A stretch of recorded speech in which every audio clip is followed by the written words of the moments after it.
Hello guys! Mapagpalang araw po sa lahat ng mga nanonood dyan.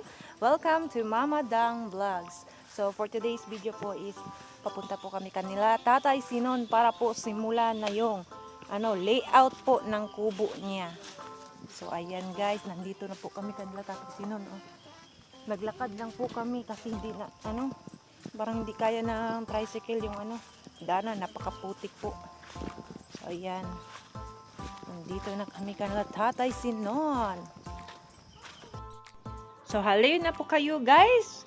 Panoorin at subaybayan niyo po kami sa aming paggawa po ng layout para po sa bahay o sa pakubo kay Tatay Sinon.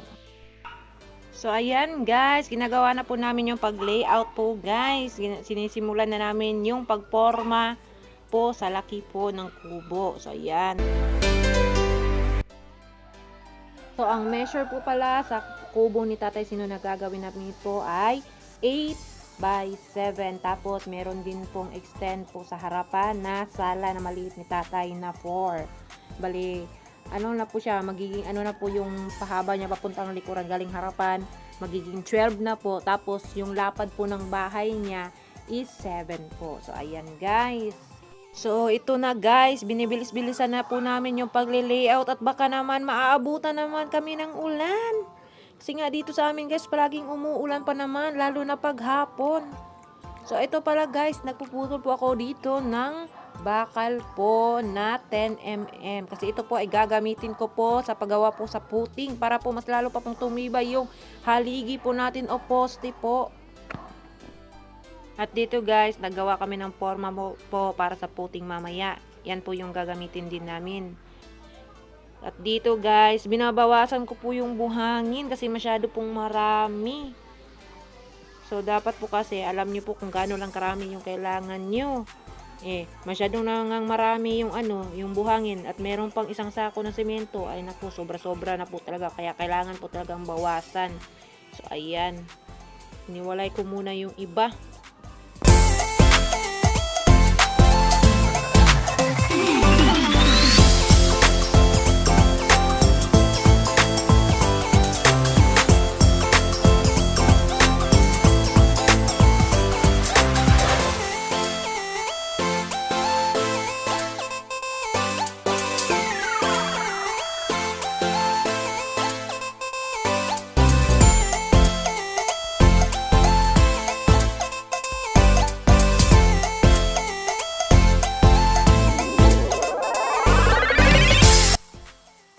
Dito naman guys, sinisimulan ko na pong ihalo yung semento po dun sa buhangin po.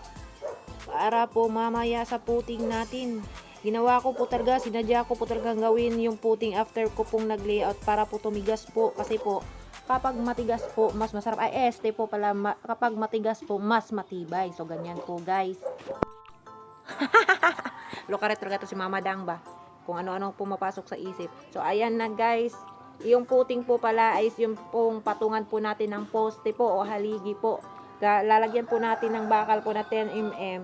Kasi po yung kahoy po na poste, lalagyan po, kakapitan ko po yan ng bakal. Para po mas lalo pa pong tumibay yung kubo ni Tatay Sinon.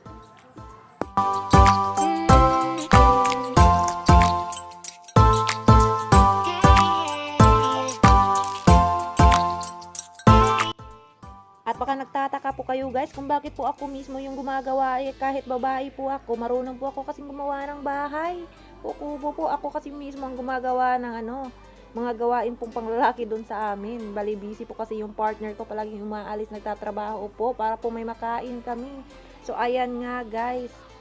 So ako yung hinire ni Papa para gawin yung kubo ni Tatay Sinon. So, siyempre naman po, yung layunin po ng aking papa at mama po ay makatulong po sa ating kapwa na lalo na po yung mga nangangailangan. So, ayan. So, siyempre kami rin po mga anak ay siyempre kung anong layunin ng parents namin, goraling lang po kami. Napakasarap kaya sa feeling kapag marami ka rin natutulungan, di ba guys?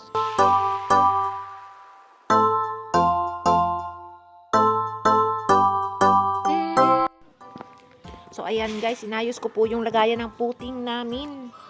Para po maging straight po. Squalado po yung gagawin naming kubo.